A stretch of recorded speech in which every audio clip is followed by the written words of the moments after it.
पवित्रः पवित्रो वा सर्वावस्थाङ्गतोऽपि वा यस्मरेत् पुण्डरीकाक्षं सभायाभ्यन्तरः शुचिः। ॐ पुनातु पुण्डरीकाक्षः पुनातु पुण्डरीकाक्षः पुनातु।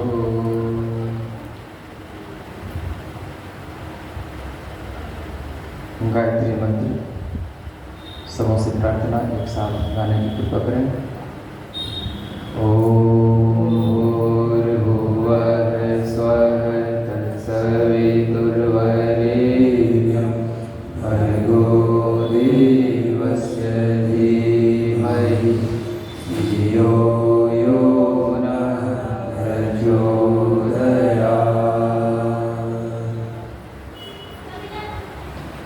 अक्षत पुष्प जलात में अक्षत पुष्प जलात में पूजन की थाली लेकर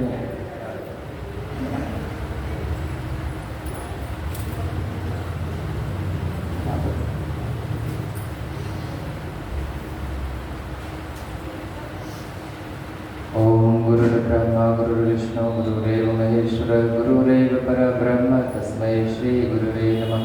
भगवत्याः जगन्मातुः श्रीरामं च परमपितुः पादुकाय गुरो वन्दे प्रणमामि नमो। ओम मायातु वरदे देवी त्र्यक्षरे ब्रह्मवादिनी गायत्री छन्दसां माता ब्रह्मयोरे नमोस्तुते।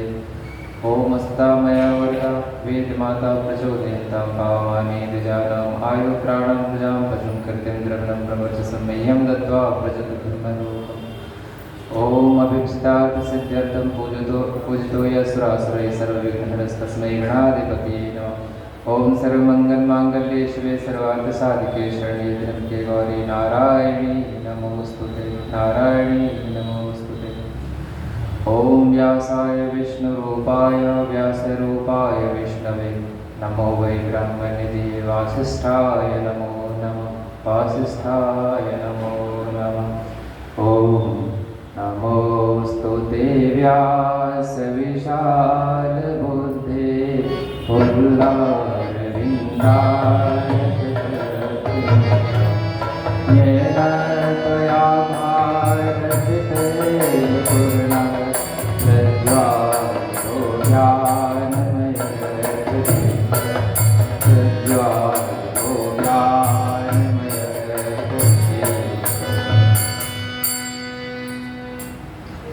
पुनः एक बार अक्षर पुष्प जल दें श्रीमद् भागवत प्रज्ञा पुराण के महाभोजन के लिए।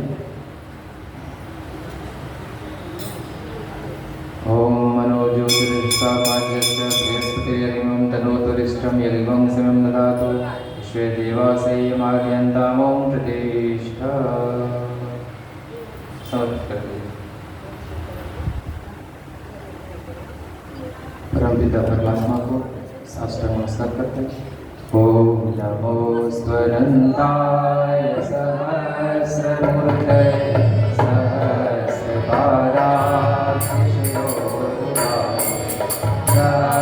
सहस्रनाम्ने पुरुषाय शाश्वते सहस्रकोटियुगधारिणे सहस्रकोटियुगधारिणे।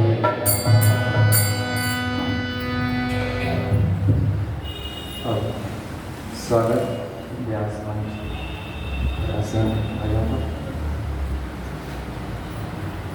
ओम स्वस्ति न इंद्रो वृद्धश्रवाः स्वस्ति न पूषा विश्ववेदाः स्वस्ति नस्यारक्षरिष्णेमि स्वस्ति नो बृहस्पतिर्दधातु। ओम मंगलम भगवान विष्णु मंगलम गरुड़ध्वज मंगलम पुंडरीकाक्षो मंगलायतनो हरिः। ओम त्र्यंबकं यजामहे सुगंधिं पुष्टिवर्धनम् उर्वारुकमिव बन्धनान् मृत्योर्मुक्षीयमामृतात्। ओम भूर्भुवस्सुवः तत्सवितुर्वरेण्यं भर्गो देवस्य धीमहि धियो यो नः प्रचोदयात्।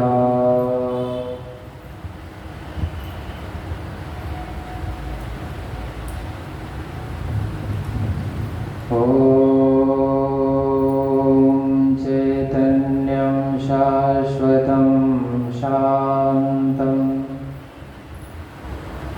व्योमातीतं निरञ्जनं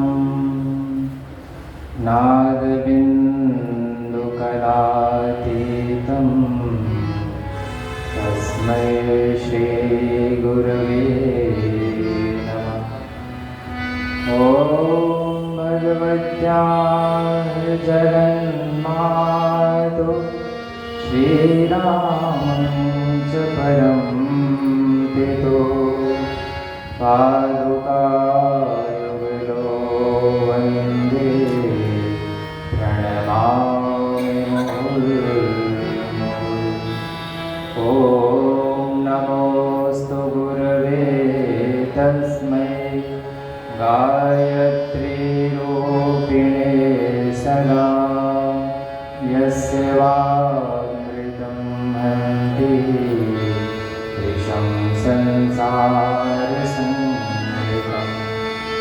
मूकं करोति वाचालं पङ्गुं लङ्घयते गिरिं यत्कृपातमहं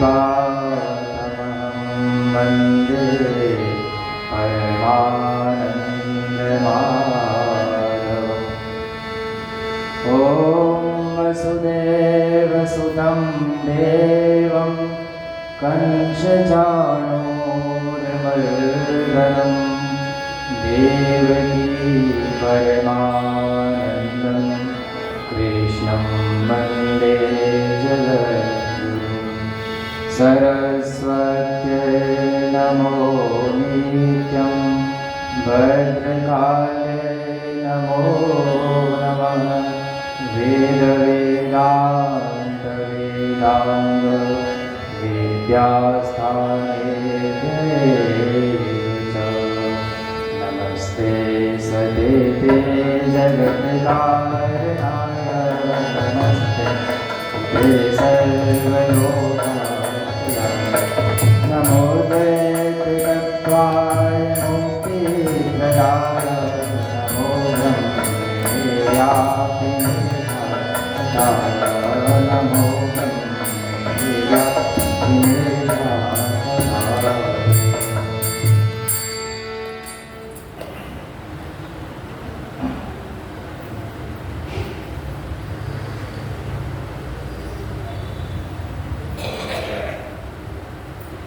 कथा सत्संग प्रेमी श्रद्धालु भक्तजनों, गुरु पूर्णिमा महोत्सव के पावन अवसर पर आयोजित 4 दिवसीय श्रीमद् पावन प्रज्ञा पुराण की अनुपम कथा का आज चतुर्थ एवं विश्राम दिवस है, समापन दिवस है। आप सब पधारे हैं। आप सबका परम पूज्य गुरुदेव परमवंदनीय माता जी शांति कुंज द्वारा समस्त ऋषि परंपरा की ओर से, व्यास परंपरा की ओर से भाव भरा अभिनंदन है, स्वागत है। और अपनी ओर से आप सबके भीतर छिपे परमात्मा तत्व को, आप सबकी चेतना में व्याप्त भाव चेतना को, जगन माता को बारंबार प्रणाम। सर्वप्रथम आप सबको गुरु पूनम महोत्सव की ढेर सारी शुभकामनाएं। गुरु पूर्णिमा का महोत्सव शिष्यों के लिए सबसे बड़ा त्योहार होता है। शिष्यों के जीवन में गुरु पूर्णिमा महोत्सव से बढ़कर और कोई उत्सव नहीं हो सकता, क्योंकि गुरु यानी सदगुरु शिष्य का भविष्य होता है,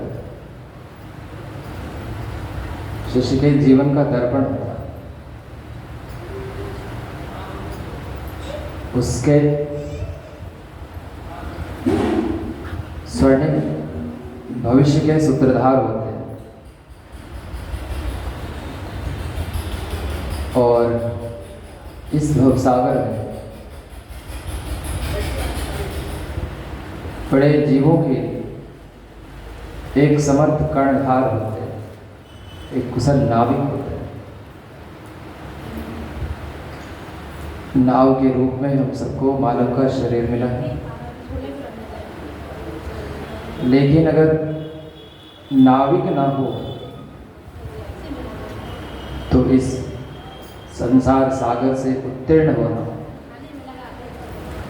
माया से उत्तीर्ण होना हमारे आपके लिए संभव नहीं हो पाता। यह तभी संभव होता है जब सद्गुरु करुणा करके हमारे इस नाव के नाविक का भार स्वयं अपने ऊपर लेना स्वीकार कर लेते हैं। उस समय तुलसीदास जी ने बड़ी अच्छी बात कही है। उन्होंने कहा है कि मनुष्य शरीर के समान कोई दूसरा शरीर नहीं है।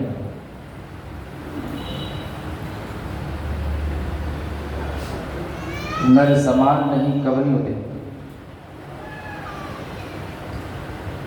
नर समान नहीं कवनि उदे, जीव चराचर जाचत जे, नर समान नहीं कवनि उदे, जीव चराचर जाचत जे, नर तन भवबा हृद के बेरो, नर तन भवबा हृद के बेरो, मुख मरोद अनुग्रह तेरो, मुख मरोद अनुग्रह तेरो, करन धार सद गुरु नावा, करन धार सद गुरु नावा, दुर्लभ साज सुलभ करि पावा, दुर्लभ साज सुलभ करि पावा, दुर्लभ साज सुलभ करि पावा।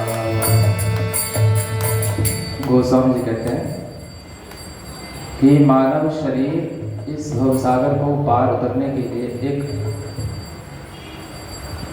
नाव के समान, नर्तन भव बारदी के लिए बेड़ो, एक नौका के समान,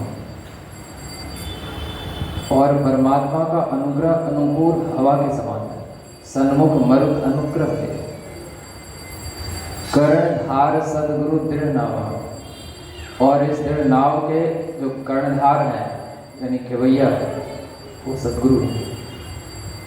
और सदगुरु अगर खेवैया के रूप में प्राप्त हो जाए तो दुर्लभ साज सुलभ करि पावा, जो दुर्लभ था, जो असंभव था,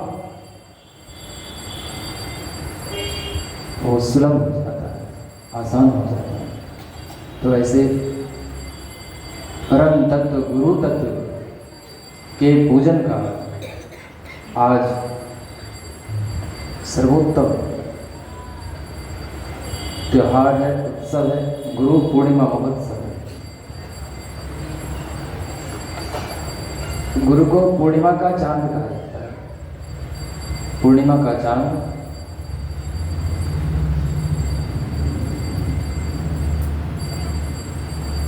संपूर्ण प्रकाशित अवस्था होती है चांद की। प्रतिपदा से यात्रा शुरू होती है और पूर्णिमा आते आते उनका संपूर्ण अस्तित्व जगमगाने लगता है ज्योति से।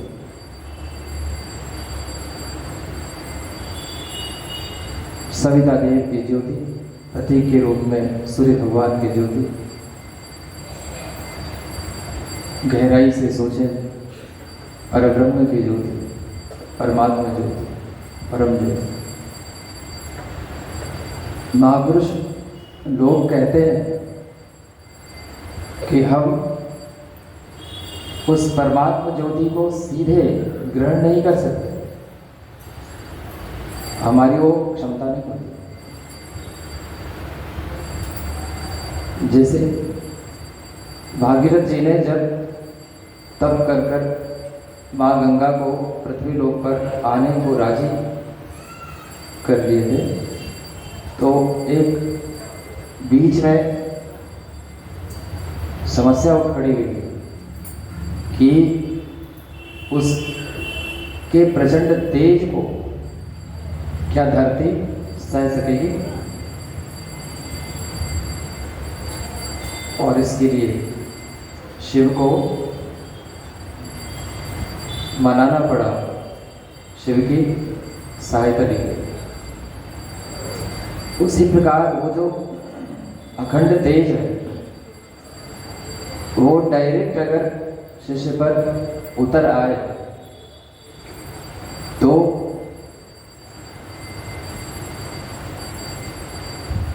हमारी ग्रहण क्षमता, ग्रहणशीलता उतनी नहीं रहती है कि हम उसको बचा सकें। हमारा अस्तित्व संकट में पड़ सकता है।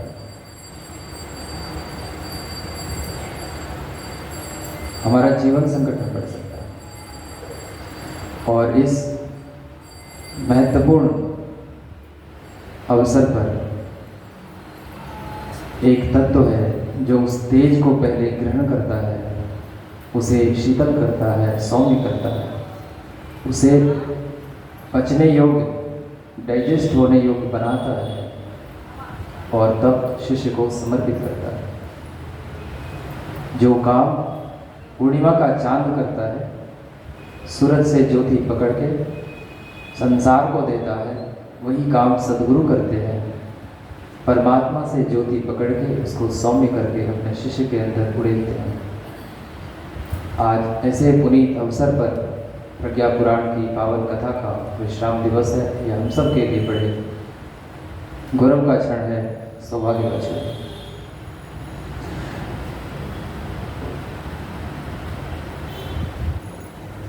ऐसे भी ज्ञान यज्ञ सत्संग का लाभ पिछले 3 दिवस से हम लोग श्रवण करते आ रहे हैं कि यह दुर्लभ है। पिछले दिन की कथा में हम सबने श्रवण किया था नारद भक्ति सूत्र में देवर्षि नारद जी कहते हैं, महत् संगस्तु दुर्लभो अगम्यो अमोघश्च। जो सत्संग है वो दुर्लभ है, सहजता से सरलता से उपलब्ध होता नहीं, और अगर कहीं उपलब्ध हो भी गया तो अगम्य है, यानी वो हमको प्राप्त होगा ही। उस ज्ञान यज्ञ सत्संग से निश्रित तत्व ज्ञान हमारे अंदर उतरेगा। यह उतनी सरल बात नहीं, अगम्य है। लेकिन अगर वो ज्ञान हमारे अंदर प्रविष्ट हो जाता है तो अमोघश्च, अमोघ है उसका असर, ब्रह्मास्त्र की तरह से काम करता है। हमारे जीवन को आमूल चूल परिवर्तन हमारे जीवन में ला देता है, जीवन का कायाकल्प हो जाता है।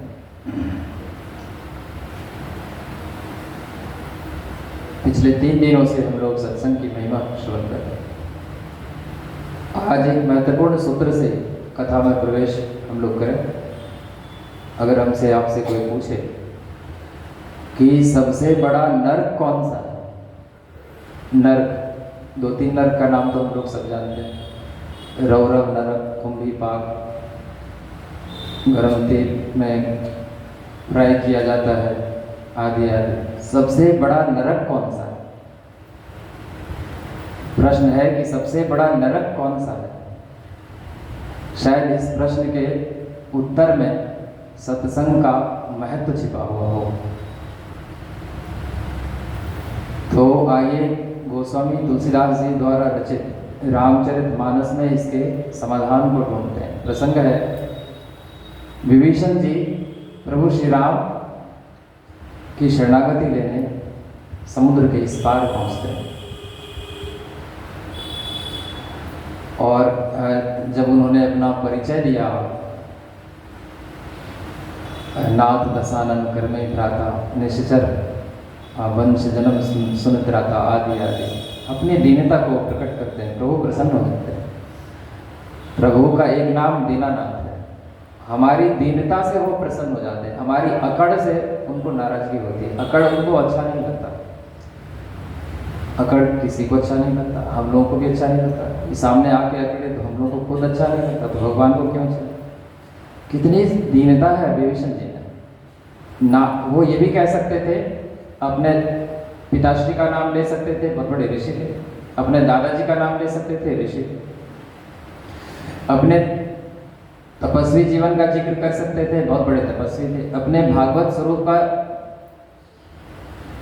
दृष्टांत दे सकते थे, जिक्र कर सकते थे, क्योंकि बहुत बड़े भागवत थे, भगवान के परम भागवत है विभीषण जी। लेकिन देखिए परिचय किस प्रकार से दे, किस प्रकार से परिचय दे। नाथ दशानन कर, मैं दशानन रावण का भाई हूं, और निश्चर कुल में मेरा जन्म हुआ, यानी मैं राक्षस कुल का हूं। और इतना ही नहीं, सहज पाप प्रिय तामस देहा, यानी पाप हमको सहज में ही प्रिय है, यानी हमारे स्वभाव में है प्रभु। हम लोग कहाँ कर पाते हैं? विभीषण जी प्रभु श्री राम के समय पिछले दिन कथा श्रवण में हम लोग एक उपनिषद का प्रसंग उठा रहे थे कि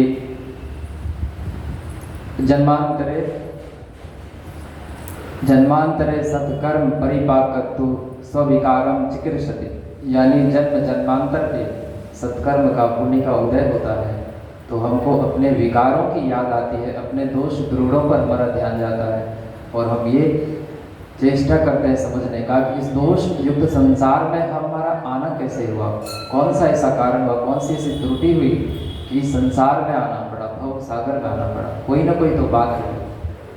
तो विभीषण जी की दीनता तो देखिए, नाथ दशानन कर्मे भ्राता, निश्चर वंश जन्म सुरत्राता, और सहज पापमय तामस देहा, यानी पाप हमारे स्वभाव में, और हमारा शरीर तमस से भरा हुआ, तामस। जथा उलूक ही तम पर नेहा, सहज पापमय तामस देहा, जथा उल्लू कही तम। जिस प्रकार उल्लू को अंधकार से बड़ा लगाव होता है, अगर उल्लू के सामने आप एक CFL लटका दीजिए, जला दीजिए बल्ब, उल्लू इसको पसंद नहीं करता है। उल्लू को बाहर की रोशनी नहीं चाहिए, वो आंतरिक रोशनी में हमेशा मस्त रहता है उल्लू। तो विभीषण जी की दीनता देखिए, क्या कहते हैं? सहज पापमय तामस देहा, जथा उल्लू कही तम पर नेहा। जिस प्रकार से उल्लू को अंधकार प्रिय है, हे प्रभु, हे सरकार, मेरे स्वभाव को, चित्त को सहज रूप से पाप प्रिय है। और इतना ही नहीं प्रभु, मैं अधम निश्चर हूँ, और निश्चर में भी थोड़ा डाउन ग्रेड का हूँ, यानी वो प्रहलाद जी के टाइप का निश्चर नहीं हूँ। प्रहलाद जी महाराज भी राक्षस कुल में उत्पन्न हुए थे, लेकिन मैं वो उस लेवल का नहीं हूँ प्रभु, मैं उसमें भी अधम टाइप का हूँ, डाउन ग्रेड का हूँ। और इतना ही नहीं प्रभु, मैंने आज तक कोई पुण्य कार्य नहीं किया है। देखिए, एक साधक परमात्मा के सामने शून्य होने का प्रयास कर रहा है, कुछ छिपा नहीं रहा है, सब कुछ प्रकट कर रहा है। ये जो उच्च स्तर की दीनता होती है, ये जो सहजता होती है, ये जो भाव दशा होती है महापुरुषों में, जगतगुरु शंकराचार्य जी कहते हैं, भवानी अष्टक, भवान्याष्टक, कुकर्मी कुसंगी कुबुद्धि कुदास कदाचार, कुलाचार हीन कदाचार हीन, विपत्तो प्रविष्ट प्रनष्ट सदा हम गतिस्त्वम गतिस्त्वम त्वमेका भवानि। जगतगुरु शंकराचार्य। पिछले दिन हम लोग श्रवण कर रहे थे, मैं अवगुणिया जन्म का नक्षिक भरा विकार, मौसम कौन कुटिल फुलका, जय तन दियो ताहि विसरायो ऐसो नमक। ये महापुरुष लोगों की दीनता, ये भगवान को पसंद है। उनको मिलावट पसंद नहीं है, उनको दिखावा पसंद नहीं है, पाखंड पसंद नहीं है, उनको सरलता पसंद है। उसी प्रसंग में भगवान ये पूछते हैं कि लंका जिसमें आप रहते हो विभीषण जी, वो तो निश्चरों की नगरी है, आप कैसे रहते हो? तो उन्होंने बड़ा सुंदर उदाहरण भी दिया, जीव और दांत का वर्णन किया हुआ, ऐसे ही मैं रहता हूँ। और उसी क्रम में एक चौपाई आती है, सरकार इधर सुनिए, एक चौपाई आती है, बरु भलबास नरक करता था, बरु भलबास नरक करता था, दुष्ट संग जनी विराता, दुष्ट संग जनी विराता, बरु भलबास नरक करता था, बरु भलबास नरक करता था, दुष्ट संग जनी विराता, दुष्ट संग जनी विराता। क्या कह रहे हैं? बरु फल बास नरक कर ताता, दुष्ट संग जने देय विधाता। अर्थ हम लोग सब जानते हैं। भले ही विधाता यानी ब्रह्मा जी हमें नरक में बास दे दे, नरकगामी बना दे, लेकिन दुष्ट के संग में यानी कुसंग ना दे, यानी कुसंग नरक से भी गया बीता पोजीशन होता है। यानी नरकों में अगर सर्वश्रेष्ठ नरक कोई है तो कुसंग है, अगर सबसे बड़ा नरक कोई है तो वो कुसंग है। बरु फल बास नरक कर ताता, दुष्ट संग जन दे विधाता। भले ही नरक में बास दे दे विधाता, पर दुष्ट की संगति कभी ना दे। और इसी को नारद भक्त सूत्र में 3 अध्याय 10वां सूत्र है, देवर्षि नारद जी कहते दो संग सर्वथैव त्याज्य, दो संग सर्वथैव त्याज्य। यह जो कुसंग है, जो संग है, ये हमेशा त्याज्य है, त्याग नहीं। तो अगर दुसंग सबसे बड़ा नरक है तो सत्संग सबसे ऊंचा स्वर्ग होगा। क्या होगा? अगर कुसंग सबसे बड़ा नरक है, समीकरण 1, तो जस्ट इसका ऑपोजिट सत्संग को सबसे बड़ा स्वर्ग होना चाहिए। क्या आप लोग सहमत हैं? लेकिन हम सहमत नहीं हैं। मामला यहाँ पर थोड़ा सा फंस रहा है। देखिए, अगर कोई देवता सत्संग की महिमा करे तो बात समझ में आती है। कोई संत अगर सत्संग की महिमा करे, कबीरदास जी कहते हैं, कबीरा मांगे मांगना हरि दीजे मोहि दोय, संत समागम हरि कथा मोघर निस्दिन होय। कबीरदास जी कहते हैं। देहि सत्संग तुलसीदास विनय पत्रिका, देहि सत्संग श्री रंग भवभंग कारण शरण शोकहारी, देहि सत्संग श्री रंग निज अंग। यानी वो सत्संग को भगवान का अंग बता रहे, अंग बता रहे। देहि सत्संग निज अंग श्री रंग भवभंग। और भगवान श्री राम से जब सनकादिक ऋषि मिलने आते हैं, उत्तरकांड में इसका जिक्र है, आप सबने पढ़ा होगा, सुना होगा। सनकादिक ऋषि जब मिलने आते हैं तो प्रभु श्री राम बड़े आह्लादित हो जाते हैं, प्रसन्न होते हैं, और क्या बोलते हैं?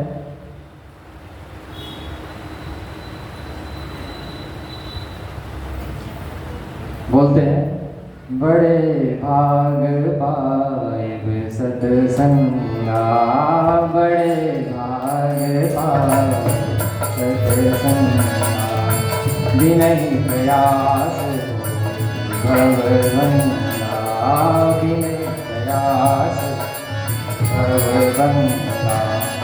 बड़े भाग पाए सत्संगा, बड़े भाग पाए सत्संगा, विनय प्रयास होए भवभंगा, बिनहि प्रयास होए भवभंगा, बिनहि प्रयास होए भवभंगा। भगवान श्री राम कहते हैं ऋषियों से, बड़े भाग पाइब सत्संग। ये बड़े भाग की बात है कि सत्संग की प्राप्ति हो जाए। ऋषिवर आप पधारे, आपका सत्संग प्राप्त हुआ, हमारे सौभाग्य का सूर्योदय, हमारे भाग्य के द्वार खुल गए। बड़े भाग पाइब सत्संग।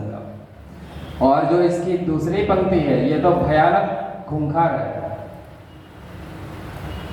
अगम्यो, इसीलिए कहा गया महत्संगस्त दुर्लभो अगम्यो अमोघश्च।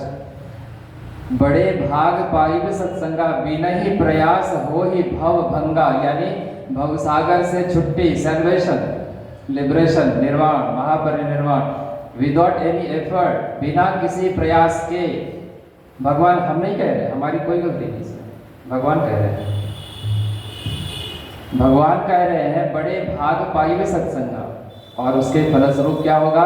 बिनहि प्रयास हो ही भव भंगा, यानी बिना प्रयास के ही हम भवसागर से पार उतर सकते हैं, माया से उत्तीर्ण हो सकते हैं, अपने जीवन के चरम सौंदर्य को पा सकते हैं, अपने जीवन के चरमोत्कर्ष को हासिल कर सकते हैं बिना किसी प्रयास के। बिना ही प्रयास हो ही भव भंगा। और हम लोग अपने भव को भंग करने में सफल क्यों नहीं हो पा रहे? क्योंकि हम लोग प्रयास करते हैं, और प्रयास जब भी होगा तो हमारा जो प्रयास होगा वह इंद्रियों से होगा। 5 कर्मेंद्रियों से हम प्रयास करेंगे, कुछ होने वाला नहीं है। 5 ज्ञानेंद्रियों को लगाएंगे, हम अप्लाई करेंगे, कुछ होने वाला नहीं है। वो चैतन्य जगत है और ये इंद्रियां जड़ तत्व है। जड़ तत्व के सहारे, जड़ तत्व यानी जड़ वेहिकल पे, जड़ विमान पे चढ़कर हम चैतन्य जगत की यात्रा पे नहीं निकल सकते। जड़ तत्व का सहारा लेकर हम उस महत चेतना को, अति मानस को प्राप्त नहीं कर सकते। मन बुद्धि चित्त अहंकार को हम लोग इस्तेमाल करेंगे, नॉर्मली मन और बुद्धि को लगाएंगे। और भगवान स्वयं श्री राम लक्ष्मण जी से कहते हैं, गो गोचर, गो गोचर जग मन जाए, गो गोचर जग मन जाए, सो सब माया जानो भाई, सो सब माया जानो भाई। गो गोचर जग मन जाए, गो गोचर जग लग मन जाए, सो माया जानो भाई, सो सब माया जानो भाई, सो सब माया जानो भाई। सब वो माया, और परमात्मा माया का विषय नहीं है, वो मायातीत है। वो इंद्रियों का विषय नहीं है, मन का विषय नहीं है, बुद्धि का विषय नहीं है। हम तर्क से उनको नहीं प्राप्त कर सकते, हमारे मन की दौड़ वहाँ तक नहीं जा सकती। जब हमारी अंतर जगत की यात्रा होती है, जब साधना में हम प्रवेश करते हैं, हमारी चेतना का आरोहण होता है, तो मन के स्थूल शरीर का परित्याग हो जाता है। जैसे ही हम प्रकृति मंडल के एग्जिट पे जाते हैं, जड़ात्मक मंडल के गेट पे जाते हैं, मन अपने स्थूल कलेवर का त्याग करके मन आगे की यात्रा में सुरत बन जाता, सुरत, और आगे उसको निरत बन जाना है सदगुरु की करुणा से। गो गोचर, जब लक्ष्मण जी कहते हैं कि ये माया क्या है प्रभु, तो गो गोचर जहाँ लग मन जाए, यानी समस्त इंद्रियों मन सहित इनकी जहाँ तक दौड़ है, जहाँ तक पकड़ है, वो सब माया का क्षेत्र है, वो सब हमारा क्षेत्र नहीं। तो कहते हैं बिना ही प्रयास हो ही भव भंगा, यानी आप जिसको प्रयास कहते हैं कि हम यहाँ तक दौड़ लगा लेंगे तो उसको पा लेंगे, यहाँ तक दौड़, ये कर लेंगे तो पा लेंगे, वो कर लेंगे तो पा लेंगे। जब तक ये भाव अंदर विद्यमान है कि हम ये कर लेंगे, तो वो मुस्कुराते हैं, ठीक है कर लीजिए कोई बात नहीं, हम ही को क्या पड़ी है। करते करते अनंत जन्म बीतते और हम कर नहीं सके। भगवान के अनंत अवतार हो चुके हैं, अनंत बार हम उनसे मिल चुके हैं, उनसे ज्ञान प्राप्त कर चुके हैं, एक से बढ़कर एक महान विभूतियों से, संतों से सत्संग लाभ प्राप्त कर चुके हैं। अभी तक हुआ नहीं ऐसा, इसीलिए क्योंकि बिना ही प्रयास हो ही भवभंगा, वो बिना प्रयास के मिलते हैं, वो शरणागति के बाद सरेंडर करने के बाद। जड़ तत्व को आप अपने प्रयास से, पुरुषार्थ से हस्तगत कर सकते हैं, लेकिन जो चैतन्य है वो आपका वर्ण करे तो संभव है, ना करे तो कोई बात नहीं, तो चुप गया। जैसे एक छोटा सा उदाहरण लीजिए, स्वयंवर है, कोई कन्या, कोई युवती जिसको चाहे वरमाला पहना सकती है, वो फ्री है, क्योंकि वो चेतन है, वो जड़ नहीं है। उसका अपना चुनाव होगा, उसका अपना चॉइस होगा, ये उस पर निर्भर है कि वो किसका वर्ण करेगा। और इसी बात की व्याख्या यमदेव ने नचिकेता को कठोपनिषद में सुनाई है, और वो कहते हैं न अयम आत्मा प्रवचने न लभ्यो न मेधिया न बहुना श्रुते यमे वैश्य विरणते तेन लभ्यस्तशेष आत्मा वे विरणते तनुस्वाम। न अयम आत्मा प्रवचने न लभ्यो न मेधया न बहुना श्रुते यमे वैश्य विरणते तेन लभ्यस्तशेष आत्मा वे विरणते तनुस्वाम। यह आत्मा न तो प्रवचन से प्राप्त होती है, अब तो गड़बड़ हो, प्रवचन सुनना तो 4 दिन का व्यर्थ गया, ऐसी बात नहीं है, इसका भी अलग मामला होता है। न मेधया न बुद्धि से, न बहुना श्रुते बहुत सुन लेने से, भर दिन मोबाइल में सत्संग लगाने से। यमे वैश्य विरणते तेन लभ्यस्तशेष आत्मा, यानी जिस पर यह आत्मा प्रसन्न होती है उसका वर्ण करती है। हमारी आत्मा जिस दिन हम पर प्रसन्न हो जाएगी, उस दिन वह हमारा वर्ण करेगी और हमको सेल्फ रियलाइजेशन होगा, आत्म तत्व का ज्ञान होगा, आत्मबोध होगा। ये मामला हो, जबरदस्ती का मामला यहाँ कुछ नहीं है, हड़पने की कोई गुंजाइश नहीं है। तो वो आपका वर्ण करे तो ठीक, अन्यथा मामला फंस रहा है। तो भगवान कहते हैं स्वयं बिनहि बड़े भाग पाइब सत्संगा बिनहि प्रयास होई भवभंगा, ये भगवान कहते हैं। और प्रश्न जहाँ से हम लोगों ने प्रारंभ की थी यात्रा, वो ये थी कि सबसे बड़ा नर्क अगर कुसंग है तो सबसे बड़ा स्वर्ग क्या होना चाहिए? सत्संग। लेकिन हमारी सहमति नहीं थी। क्यों?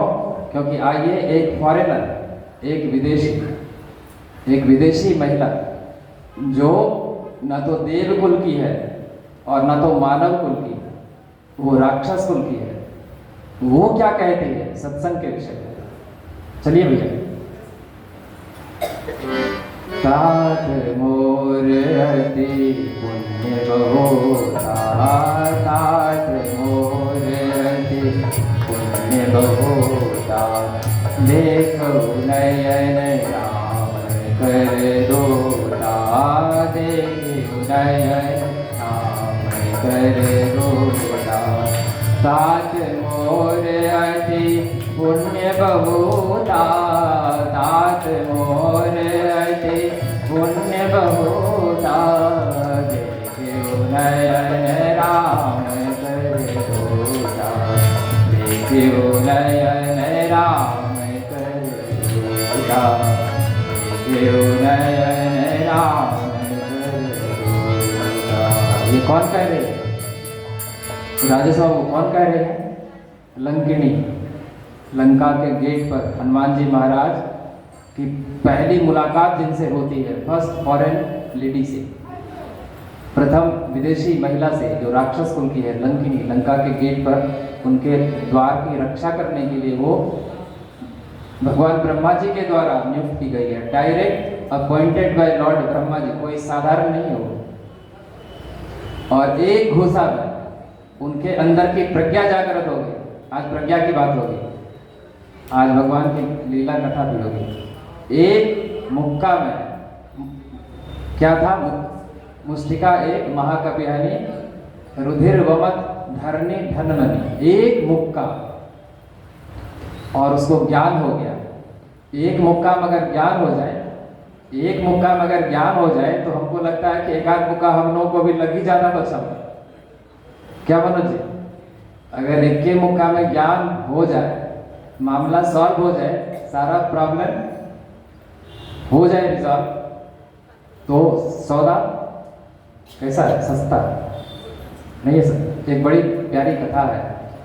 एक बहुत बड़े जैन फकीर हुए बौद्ध परंपरा में, और ये गुरु पूर्णिमा का महोत्सव था, और उनके एक शिष्य थे जिनकी साधना बड़ी उच्च कोटि की थी, समर्पण बड़ा उच्च कोटि का था, बड़ी विनम्रता थी उनमें, बड़ा त्याग भाव था उनके लिए। लेकिन अभी तक वो उस तत्व को पाने में असफल ही रहे थे जिस तत्व को पाने के लिए बड़े बड़े योगी लोग ललायित रहते हैं। और एक दिन की बात है, गुरु पूर्णिमा का सत्संग चल रहा था, और जिस भवन में सत्संग चल रहा था उसके गेट के बगल में, जैसे गेट खुला हुआ है, गेट के बगल में एक खिड़की थी, बगल में खिड़की, और खिड़की में कोई ग्रिल लगा हुआ नहीं था और खिड़की खुली हुई थी। और उस सत्संग में वो शिष्य नहीं आया था जिनकी चर्चा हो रही, वो नहीं आया था, अन्य उनके बाकी शिष्य लोग मौजूद थे उनके सत्संग में, उस परम संत के सत्संग।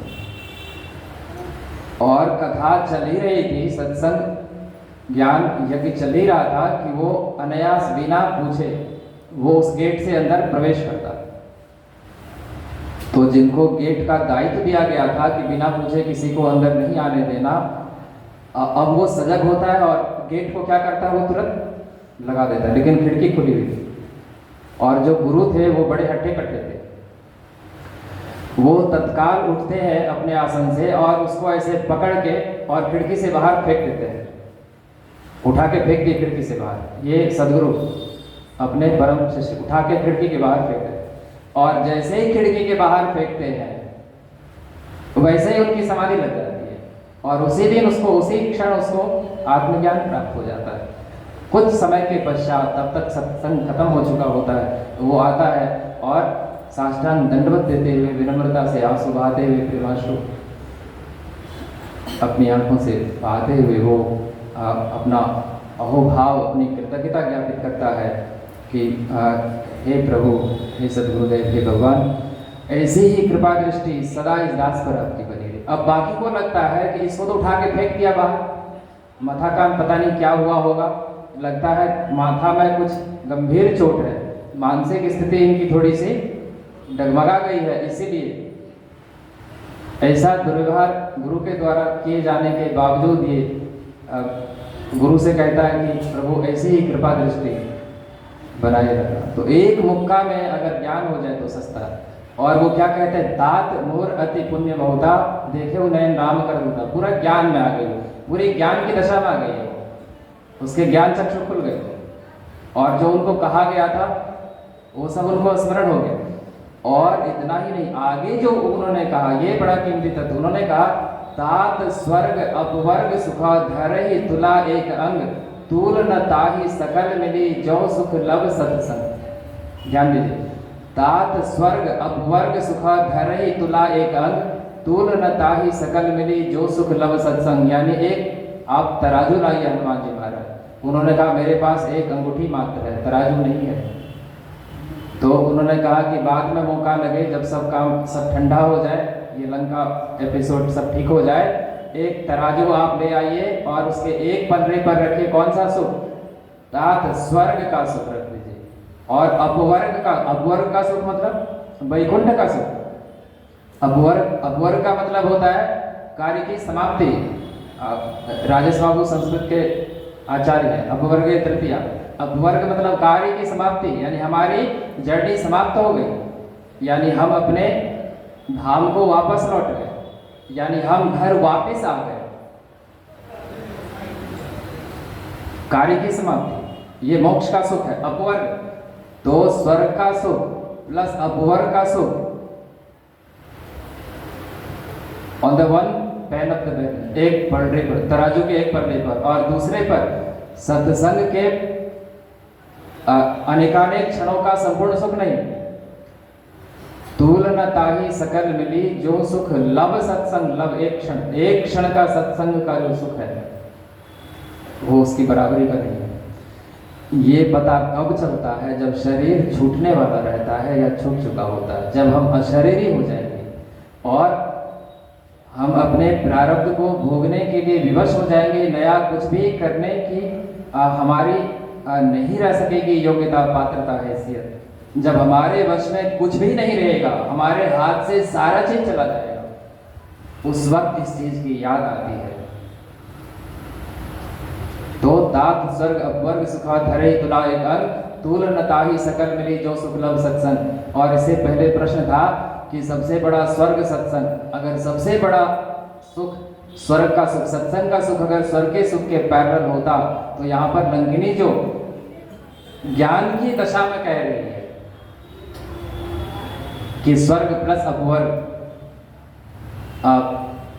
Heavier than the pleasure received by the pleasure of one moment सत्संग, एक क्षण सत्संग के सुख से भारी। तो ऐसे परम सुख की खान में हम सबको बैठने का सौभाग्य प्राप्त हुआ है। या भगवान की कृपा है, गुरु हरि की कृपा है, हम सबके अनेकानेक पूर्व जन्मों के सत्कर्म का फल है। अन्यथा हम ऐसे नहीं आ सकते हैं। कोई ना कोई ऐसी परिस्थिति हो जाती है कि लोग नहीं आ पाते हैं, और आने के बावजूद हम कितना अवेयर रह पाते हैं, जागरूक सजग रह पाते हैं, यह भी उस सौभाग्य से ही संभव होता है, भगवत कृपा से ही संभव होता है। तो आइए आज की कथा में हम लोग प्रवेश करें। आज लगभग 7:30 बजे तक ही कथा होगी। 7:30 बजे से हम लोग समापन के लिए दीप महायज्ञ की शुरुआत करेंगे। तो कथा प्रारंभ हो इससे पूर्व आइए सर्वप्रथम पूज्य गुरुदेव की वाङ्मयी मूर्ति श्रीमद् भागवत प्रज्ञा पुराण के इस ग्रंथ को नमन वंदन करते हैं। सभी लोग हाथ जोड़ लें। ओम प्रज्ञा पुराणम परमं पवित्रं व्यासेन मुनिना सहजं विरचितं, ज्ञानस्य वर्धं प्रतिपन्ति दिव्यं, प्रज्ञा पुराणं सुखदं मनोहरं, प्रज्ञा पुराणं सुखदं मनोहरम्।